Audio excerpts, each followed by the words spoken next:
நீங்க உங்களையே நம்பலனா வேற யார் உங்களை நம்புவாங்க? ஒரு சின்ன குட்டி கதையோட இந்த வீடியோ தொடங்கலாம். ஒரு நகரத்துல ஒரு சட்டம் இருந்தது. அதன்படி யார் வேணுமானாலும் அந்த நகரத்துக்கு அரசனாக முடியும்.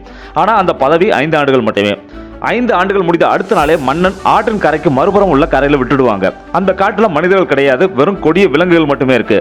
மன்னன் காட்டில் நுழைந்தது போதும் வனவிலங்குகள் கொன்று தீர்த்திடும். இந்த சட்டத்தை யாரால மாற்ற முடியாது. இந்த நிபந்தனைக்கு ஒத்துக்கிட்டவங்க மட்டுமே அரியணையில அமர முடியும்.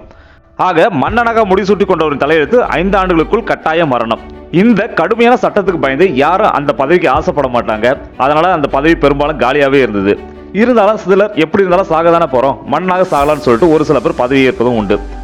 அதிலும் பாதி மன்னர்கள் இடையிலே மாரடைப்பால் மரணம் அடைவதும் உண்டு. இப்படி ஒரு மன்னனுக்கு 5 ஆண்டுகள் ஆட்சி காலம் முடிஞ்சது. அன்று ஆற்றின் கரையை கடந்து காட்டிற்கு செல்ல வேண்டும். அவரை வழி அனுப்ப நாடே திரண்டிருந்தது. மன்னனும் வந்தாரு. மன்னருக்குரிய சிறப்பான உடைகளையும் ஆடைகளையும் அணிஞ்சு நகைகளையும் அணிஞ்சு முடிசூடி தங்க வாழேந்தி வைரங்கள் மின்ன அவர் மக்கள் முன்னாடி வந்து நின்னாரு. மக்கள் அனைவரும் வாயை பிளந்தனர்.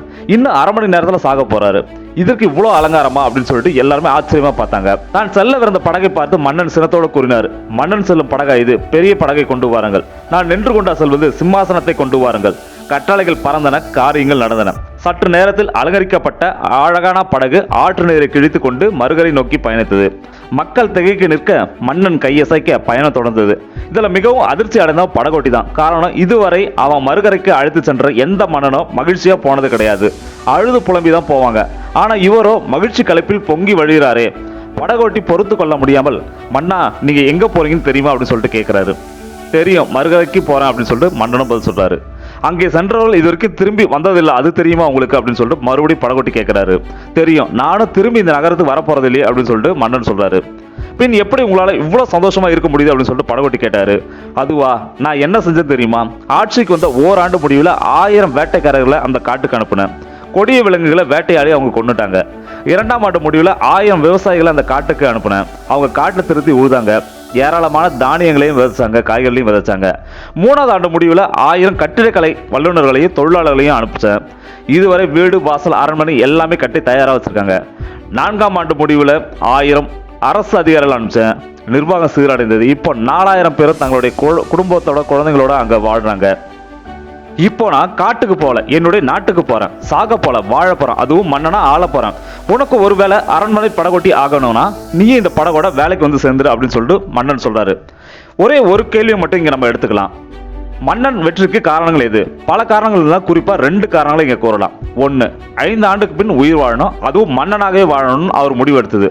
2, அந்த முடிவினை அடைவதற்காக திட்டமிட்டு உழைச்சது.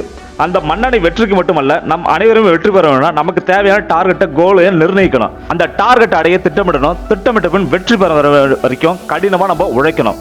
இப்போ நீங்க என்ன செய்றீங்களோ அதுதான் உங்களுடைய எதிர்காலம். இப்போ ஒருத்தன் கடுமையா உழைக்கிறான் அப்படின்னா அதுதான் அவனுடைய வருமானம் பின்னால வந்து சேரப்போகுது. இப்போ ஒருத்தன் ஆழ்ந்து படிக்கிறான் அப்படின்னா அதுதான் அவனுடைய தேர்ச்சி, அதுதான் அவனுக்கு போஸ்டிங் கொண்டு வந்து சேர்க்க போகுது. அப்படி பார்த்தா எல்லாமே இப்போ நம்ம செய்யறது, செஞ்சு கொண்டிருப்பது எல்லாமே நம்மளுடைய நாளுடைய வாழ்க்கையை தீர்மானிக்க போகுது. அதை நம்ம ஒன்னொன்னா திட்டமிட்டு சிறப்பாக செஞ்சா நம்மளுடைய வாழ்க்கை எவ்வளவு சூப்பரா அமையும். ஒரு செயலை செய்யறதுக்கு முன்னாடி திட்டமிடுங்கள். அந்த திட்டத்தை செயல்படுறதுக்கு முன்னாடி பல முறை யோசிங்க. நல்லா இருக்கும் அப்படின்னு உங்களுக்கு தோணுச்சுன்னா அதுக்கப்புறம் அதை செயல்படுத்துங்க. இதுக்கெல்லாம் முன்னாடி உங்களை நீங்களே நம்புங்க. உங்களால அசாத்தியமான விஷயங்களை உங்களால அடைய முடியும். உங்களை நீங்களே நம்புங்க. புதிய உயரங்களை உங்களால அடைய முடியும் நம்புங்க. எல்லா விதமான கடினமான சூழ்நிலைகளையும் உங்களால சமாளிக்க முடியும் நம்புங்க. எந்த விதமான சிக்கலான விஷயங்களையும் உங்களால செய்து முடிக்க முடியும் நம்புங்க. உங்களுடைய சொந்த அனுபவத்திலிருந்து உங்களுடைய தனித்திறமைகளை கண்டறிய முடியும் அப்படின்னு நம்புங்க.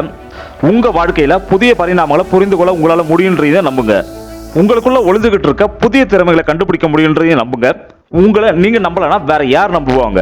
உங்களுடைய எதிர்பார்ப்புக்கு அப்பால செல்ல உங்களால கண்டிப்பா முடியும். உங்களால வழி செய்ய முடியுன்றதை நீங்க நம்புங்க. உங்களால முடியல கண்டிப்பா வேற யாராலையும் முடியாது. உங்க மீதும் உங்களுடைய திறமை மீது நீங்க என்னைக்கு நம்புறீங்களோ அப்பதுல இருந்து உங்களுடைய வெற்றி ஸ்டார்ட் ஆயிடுச்சு. வெற்றி நமதே. நன்றி.